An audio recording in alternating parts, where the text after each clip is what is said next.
नमस्कार मित्रों, आज हम आपको रहस्यमयी, ऐतिहासिक और सच्ची घटनाओं की तथ्यों समेत गवाही देते हुए रहस्यों से पर्दा उठाते हुए ऐसी कड़ियों को जोड़ने की कोशिश करेंगे जो आज भी अनसुलझी हैं और बहुत से वो सवाल जो एक मीडिया स्टूडेंट के नाते मैं आपके सामने तथ्यों समेत रखूँगा। भारत में कई ऐसी रहस्यमयी जगह हैं जो अपने आप में रहस्यों को समेटे हुए हैं। यूँ कहें, रहस्यों के कारणों के चलते ये हमेशा चर्चा के केंद्र बिंदु में रहती हैं। इन्हीं रहस्यमयी गाँवों में से एक गांव राजस्थान राज्य के जैसलमेर स्थित कुलधरा गांव है। जी हाँ, ये कुलधरा गांव श्रापित गांव की श्रेणी में आता है। कहते हैं यहाँ पालीवाल ब्राह्मणों का निवास स्थान था। वे 500 साल से अधिक समय तक यहाँ खुशीपूर्वक रहे, लेकिन एक दिन घटना घटते ही रातों रात 84 गांव के लोगों के साथ वो घर छोड़कर पता नहीं कहाँ चले गए और जाते समय श्राप दे गए कि जिस तरह वो यहाँ पर शांतिपूर्ण नहीं रह सके, यहाँ कोई भी शांतिपूर्ण तरीके से नहीं रह सकेगा। कहा भी जाता है कि यहाँ के मुखिया की एक बेटी को बगल की रियासत के राजा शादी करना चाहते थे, लेकिन ब्राह्मण अपने कुल को छोड़कर अन्य में बेटी की शादी नहीं करना चाहते थे। अब हम तथ्यों के साथ पूरी घटना और इसके घटनाक्रम के ऐतिहासिक तथ्यों के साथ आपके सामने कई कड़ियों में रखने की कोशिश करेंगे। चलिए ले चलते हैं आपको इस ऐतिहासिक भूमि की तस्वीरों के साथ कहानी की ओर। इसी कड़ी में आज हम कुलधरा गांव के रहस्यों के बारे में जानेंगे। कुलधरा गांव के इस रहस्य के पीछे एक ऐतिहासिक घटना छिपी हुई है। इस गांव में पिछले कई सालों से कोई रहता नहीं, यानी किसी का यहाँ पर बसेरा है ही नहीं। इसीलिए इसे श्रापित गांव कहा जाता है। गांव के आसपास के लोग गवाही देते हैं कि यहाँ पर अक्सर रहस्यमयी असामान्य भूतिया घटनाएं होती रहती हैं। इसीलिए यहाँ पर किसी के रुकने के लिए मनाही है। कोई भूले भटके भी यहाँ जाता नहीं है। आज ये पूरी तरह बंजर और वीरान हो चुका है। जर्जर इमारत और खाली पड़े खंडहर इसकी गवाही खुद देते हुए प्रतीत हो रहे हैं। पालीवाल ब्राह्मण के कभी सुंदर रहे इस गांव के वीराने में तब्दील होने की भी बड़ी अजीब कहानी है। पहले ये सुविधाओं से युक्त वैज्ञानिक तरीके से बसाया हुआ गांव बड़ा ही सुंदर हुआ करता था। आज से करीब 200 साल पहले ऐतिहासिक घटना मिलती है कि कुलधरा गांव में पालीवाल ब्राह्मण काफ़ी संख्या में निवास कर रहे थे। इसी समय गांव के पालीवाल ब्राह्मणों ने विरासत के राजा की घटना से दुखी हो गए। वो इस गांव में 1291 में बसाकर पुरखों के समय से रह रहे थे। 1825 में अचानक इस गांव को 84 गांवों के सभी लोगों ने रातों रात मुखिया के कहने पर बैठक बुलाई और निर्णय हुआ। क्यों निर्णय हुआ, उसके पीछे भी एक मान्यता है कि यहाँ की रियासत के दीवान सलेम सिंह की नज़र गांव के ब्राह्मण कुमार की पुत्री शक्ति मैया पर थी। शक्ति मैया यानी गांव की मुखिया थी। वह उसके साथ विवाह करना चाहता था। वहीं दूसरी तरफ गांव का ब्राह्मण अपनी पुत्री का विवाह किसी दूसरी बिरादरी में नहीं करना चाह रहा था। ऐसे में सलेम सिंह ने गांव वालों को धमकी दी, अगर वो शक्ति मैया से उनकी शादी नहीं करवाते हैं तो वो पूरे गांव को तहस नहस कर देंगे। ऐसे में गांव के पालीवाल ब्राह्मणों ने रातों रात पंचायत बुलाकर एक बेटी की आबरू इज्जत बचाने के लिए गांव को छोड़ दिया। कहते हैं तभी से यह बसा बसाया गांव रातों रात उजड़ गया। हालांकि ये इमारतें वैसे ही हैं जाते समय पालीवाल ब्राह्मणों ने गांव को श्राप दिया कि जो कोई भी इस गांव में बसने की कोशिश करेगा वो पूरी तरीके से बर्बाद हो जाएगा।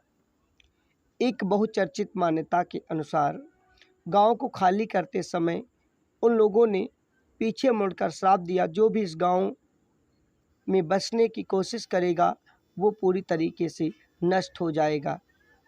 तभी से यह गांव वीरान पड़ा हुआ है। क्यों हुआ था ये घटनाक्रम, और भी बहुत सी रहस्यमयी कहानियां हैं, उस पर हम गौर करेंगे। ये गांव 11वीं शताब्दी में पाली से विस्थापित होकर राजस्थान के विभिन्न स्थानों जोधपुर, जैसलमेर, सतलमेर, बीकानेर आदि से के रहने वाले ब्राह्मणों द्वारा कुलधरा में आकर बसाया गया। वो बड़े ही संपन्न और समृद्ध थे, इसीलिए गांव भी सुख सुविधाओं से संपन्न हो गया। यहाँ कई बड़ी हवेलियाँ भी हुआ करती थी। अचानक इस गांव पर किसी की नज़र लगी और दीवान की कुदृष्टि के चलते ये परिणाम सामने आया। वहीं दूसरी तरफ एक और मान्यता है जिससे वैज्ञानिक तरीके से थोड़ा उचित माना जा सकता है कि आसपास इस गांव के सूखा पड़ा रेगिस्तान में वैसे भी पानी की कमी थी। इस स्थान पर भी जलस्तर नीचे चला गया, जिसके कारण लोग इसे छोड़कर चले गए और यहाँ कई प्रकार की काली शक्तियों का निवास स्थान हो गया, जिसे भूतही घटनाओं से जोड़ दिया जाता है। फिलहाल रहस्य क्या है, इसके बारे में बहुत बार जांच पड़ताल हुई है, कोशिश हुई है, लेकिन 19वीं सदी के वीरान राजस्थान के कुलधरा गांव, जो कि जैसलमेर से लगभग 20 किलोमीटर दूरी पर स्थित है, वर्तमान में यहाँ सैकड़ों बलुआ पत्थरों से निर्मित जीर्ण इमारतें तथा खंडहर देखने को आपको चारों तरफ मिल ही जाएंगी। लोगों की मान्यता भी अलग है। यहाँ जिस तरह के आपको लोग मिलेंगे उस तरह की मान्यताएं और बातें मिलेंगी। कुछ एक्सपर्ट अलग बातें भी बताएंगे, लेकिन जांच पड़ताल चीज़ें हुई हैं, तथ्य नहीं निकले। हाँ, एक बात के प्रमाण अवश्य मिले हैं कि यहाँ पर असामान्य घटनाएं जरूर होती हैं।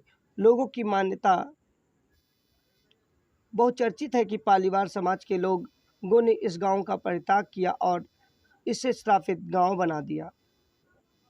इस कुलधरा गांव, जो कि बड़ी ही सुविधाओं के साथ बसाया गया, यहाँ 400 घरों में 1500 लोग लगभग निवास कर रहे थे और यहाँ पर अब 195 साल यानी सीधे शब्दों में 200 वर्ष कहें तो यहाँ पर कोई निवास नहीं कर रहा है। स्थानीय प्रशासन ने वर्तमान में इस गांव की सरहद पर एक गेट बना दिया है। दिन के समय यहाँ पर्यटक इसके अंदर कुलधरा गांव में घूमने जा सकते हैं, लेकिन जैसे ही रात का अंधेरा बढ़ता है, शाम 6 बजे प्रशासन द्वारा गेट बंद कर दिया जाता है कि कहीं कोई अनहोनी ना हो जाए। किसी को भी कुलधरा में रात में रुकने की इजाज़त नहीं दी जाती। 1825 के आसपास कुलधरा के साथ साथ आसपास के लगभग 83 गांव यानी कुलधरा को मिलाकर 84 गांव अचानक रातों रात खाली हो गए। अगर सुलेमान सिंह वाली घटना पूर्णतः सत्य है तो इन पालीवाल ब्राह्मणों ने एक बेटी के सम्मान के लिए एक साथ बिना एक शब्द कहे आपस में पंचायत का सम्मान करते हुए इज्जत बचाने के खातिर परित्याग कर दिया। यह आश्चर्यजनक और एकता के प्रतीक घटना है।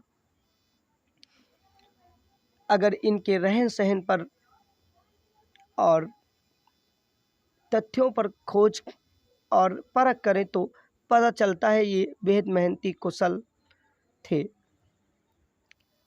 यहाँ पर वैज्ञानिक आधार के बहुत से तथ्य और बढ़िया सड़ी के मकान भी मिल जाएंगे, क्योंकि राजस्थान के रेगिस्तानों में बहुत अधिक गर्मी होती है और यहाँ के लोग अपने घर में हवा का प्रवाह बनाए रखने के लिए वेंटिलेशन जैसे समुचित व्यवस्था भी किए थे। घरों का निरीक्षण करने पर आप देख सकेंगे कि बहुत सी खिड़कियां और दरवाजे बने हुए हैं, वो भी इतने पुराने समय, और लगभग 45 डिग्री के तापमान में आप यहाँ के वीरान घरों में शीतलता का अनुभव करेंगे।